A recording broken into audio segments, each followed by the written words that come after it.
لو انت بتحب الشخصيات التاريخية أو عايز تعرف ولادك على زعماء مصر القدام، ممكن تروح المتحف ده. دي خروجة بسيطة وببلاش، مش هتكلفك أي حاجة. متحف الراحل أنور السادات ده المتحف الوحيد اللي بيضم كل المقتنيات بتاعته، من نياشين لأوسمة لحتى البدل بتاعته اللي كان بيلبسها. دول كمان حاطين امواس الحلاقة وصوره الشخصية، كل حاجة كانت بتخص الراحل جمال عبد الناصر كانت موجودة. هتلاقوا موجود المكتب بتاعه والرواب بتاعته اللي كان مشهور بيها زي ما كنا بنشوفه في الأفلام والمسلسلات. لازم عشان نعمل مستقبل يبقى عندنا وعي بالحاضر وكمان الماضي.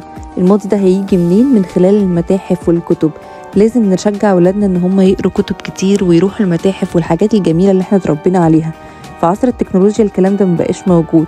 حاولوا ترسخوا عند الولاد المعرفة عموما، ان هم يتعلموا ويعرفوا التاريخ عشان يعرفوا يعملوا مستقبل كويس. هسيبكوا بقى مع الصور والفيديوهات عشان تشوفوا المعرض هيعجبكم ولا لا. وبأكد تاني ان هو مجانا ضمن تذكرة مكتبة اسكندرية اللي هي 5 جنيه.